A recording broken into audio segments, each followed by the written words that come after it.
Hey guys, it's Nikki from Love of Dirt. Welcome to another video. I thought I would do a bit of an early summer tour. I wasn't going to because there's not much really going on, but I thought I'd just sort of keep it real and show you what is and what isn't growing in our garden at the moment. So this first bed here, this is kind of, we're going through a bit of a transition stage. We've got our snake beans up the back. We've got a button squash that is sort of slowing down. We've been picking these about this size because of the cucumber fly. They keep stinging them. I was bagging them, but it was just becoming a little bit annoying because the fruit sort of comes at the tip of the plant and I continually had to move the bags. So we just picked them about this size now, and that seems to avoid that cucumber fly. But we've pulled out our tomato that was growing here. I harvested the beetroots along here not that long ago. I'm letting the fennel here go to seed. And here we've been picking lettuce and stuff. So this bed I'm gonna start prepping for planting out in January. We'll leave the snake beans go, but yeah, this will be the next bed that we plant out. So this bed here is still struggling along. I did put some chilies and okra. The watermelon's just starting to kick into gear. The kale's still okay, but everything is really stunted in this bed. And I'm kind of wondering if it is the store-bought mushroom compost that I've been using, because I've noticed that a few beds are a little bit like this, and I'm wondering if it's that. And the beds that we've used our homegrown compost, things are actually really happy. So I had a cucumber here that just sort of wilted and died, so I pulled it out. But yeah, I really want to sort of strip this bed back and see what's going on. I have a feeling, like I said last month, that the tree roots are in here, but it's just sort of, I'm just leaving it for now. I might actually do a green manure crop in here. I've been harvesting these, that's why I haven't done it. So I've been using the kale from here. And we've been getting the odd bean as well. So, and also the okra is starting to look okay. So we might get stuff out of it. We'll see.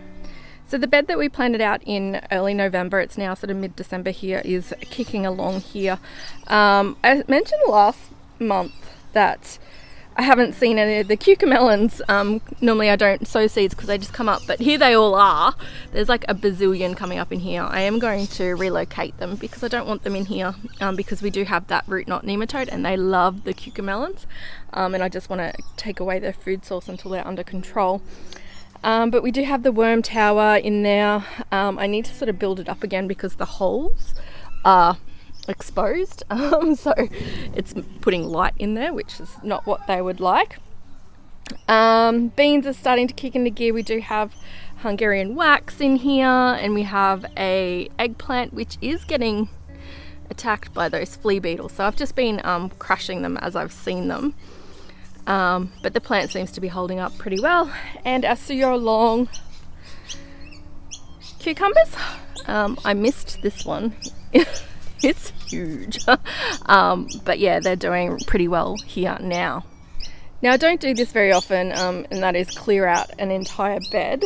But basically, again, this bed was struggling, so I'm going to do a green manure crop in here. So I'll probably do some mung beans and maybe some mustard in here.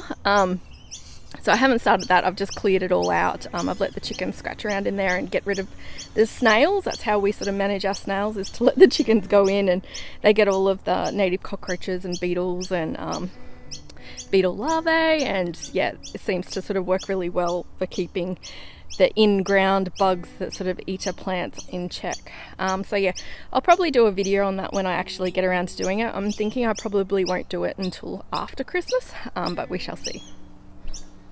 I don't normally show the veg pod, but in here we had a big eggplant and it was producing heaps right up until probably the last couple of weeks, and it started to get those little leaf hoppers, which I find that when I get those, it's all over Red Rover. So I pulled the thing out because I've got a heap of eggplants growing around the place, and usually I find eggplants are really good in that first 18 months. They will keep growing and they will keep producing, but generally if I've got others on the go, I'll get rid of the older ones.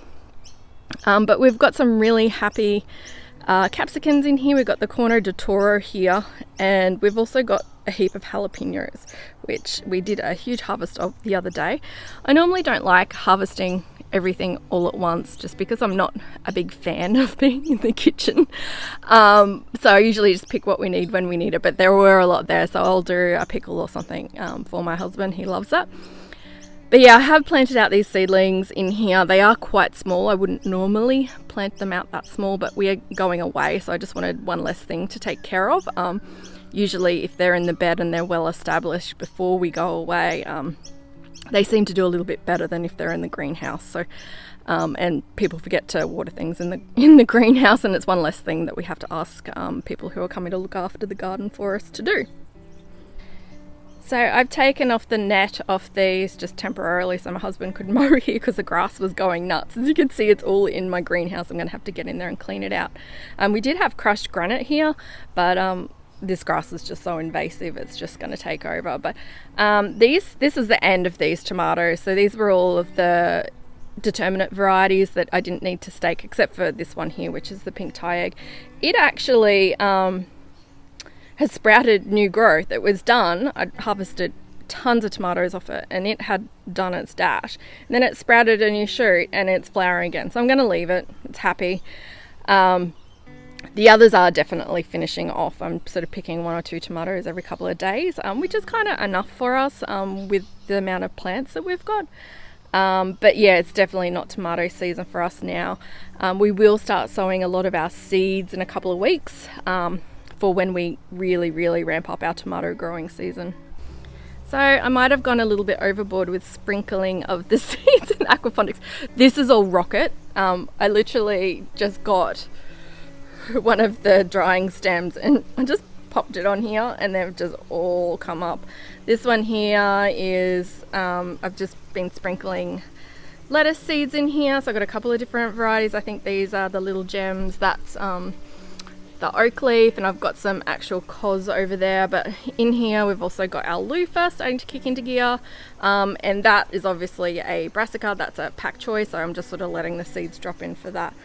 I'm trying to strike a cutting here for our edible jasmine, so I can get it into different positions of the garden.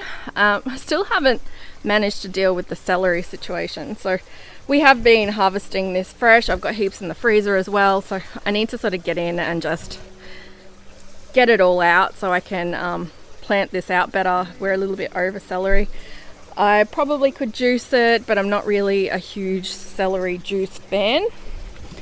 But yeah, it's looking well considering the time of year. We do have a fairly dark shade over here. I think it's at 80%, so it is definitely helping with keeping things alive. So the front garden is probably where the most action is happening here. We have our corn, which is the golden bantam corn. I overplanted this because I didn't think all the seeds were viable, and of course they all popped up. We're at flowering stage at the moment. It hasn't rained, so we're getting some good pollen here. This was with our homegrown compost, so the difference is just, yeah, amazing in terms of what you can have growing. We've got the golden zucchini, which I've had to pick really small again, simply because, let me see if I can find any. I've probably picked them all last night, because the cucumber fruit fly is just a little bit insane. If I get them early, I actually get them.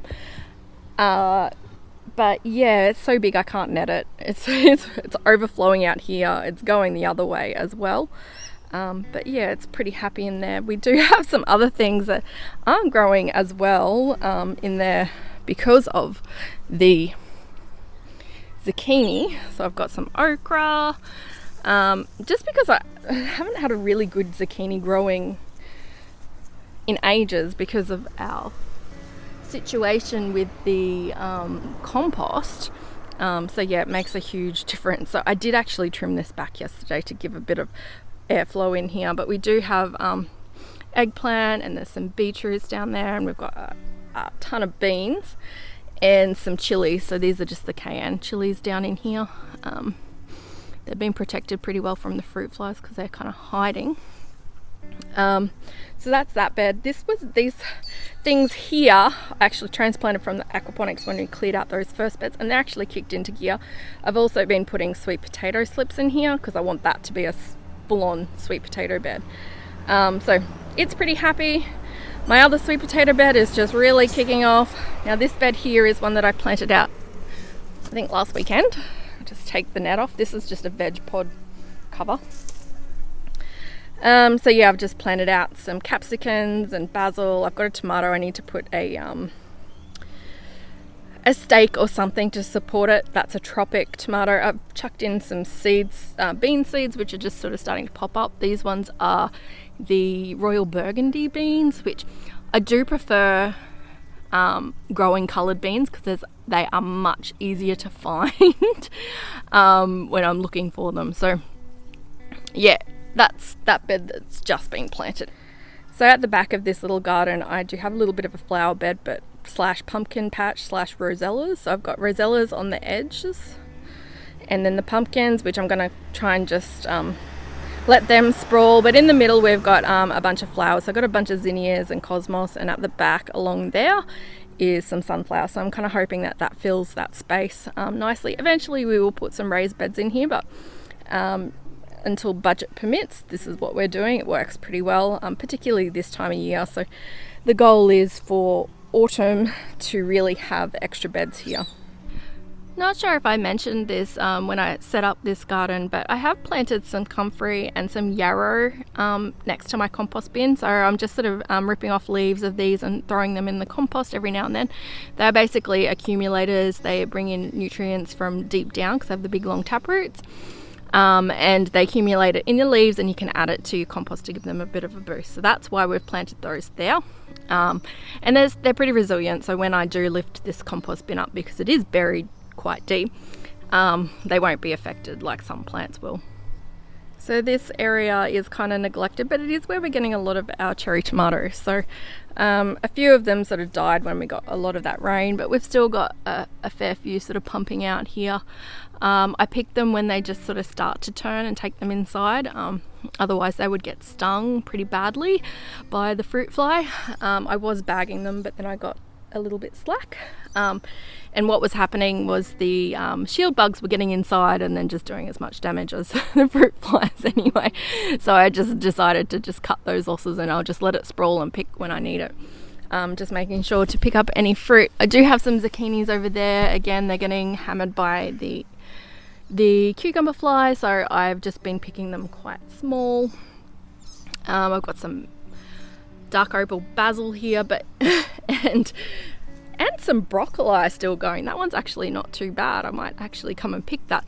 But yeah, this is caterpillar season, so yeah, that one's not too bad too. So I've just kind of let them go because I am actually going to wind down this bed completely. And there's no point sort of pulling out. I did get a bunch of beetroot out of here. Obviously you can see I need to weed or mow or mulch. It's just this garden bed's being wound down, so I haven't bothered. But the wicking bed is looking amazing. And we're getting loads of teeny tiny strawberries. Strawberries are one that hit and miss for us. A lot of the time we get the fungal issues, so I probably need to do proper mulching with them. But yeah, they've been really, really happy in the wicking beds, and same with the little Thai chilies. Yeah, and their little firecrackers, we love those here. So yeah, I always sort of, for some reason, and I don't know if it's something that I've read along the way, but I always put chilies with my strawberries, and they seem to do well together. We still have 3 pineapples that haven't been eaten by the rats. So fingers crossed we get some of those. And the Hawaiian guavas are insane. There's so much fruit on here, and I didn't think we would get as much this year simply because we were brutal in chopping it back. It's going to be sad. We are going to have to rip this tree out for renovations. So I will sort of look around. I might try and strike some cuttings, if not buy another one, because this one has been really great for us. It does get the fruit fly though, so I do need to find a position where I can put a net over the entire thing. so we can protect the fruit. I had been bagging, but the bats eat through the bags, and so do the rats. So mind you, having said that, there's so many, and we usually have way too much. We have a neighbour who will come get buckets full, and the kids don't love them, but I do freeze them. I take the seeds out and I freeze them and blend them up in smoothies, and then they don't notice, so they're so good for you. But yeah, it's a great one that just grows here in our climate, and I'd rather this than the fig that does nothing. So we're finally getting some pawpaws. Normally, well, we haven't had a good pawpaw harvest since we've been here, so I'm looking forward to those. Hopefully the fruit fly don't get them. They probably will, but taking that risk. And we've also got our big banana bunch up there as well, so I'm looking forward to having those. The bananas have definitely been the best for us here in our climate. Hands off, they just do their thing and produce pretty easily, and it's stuff that the kids will eat as well.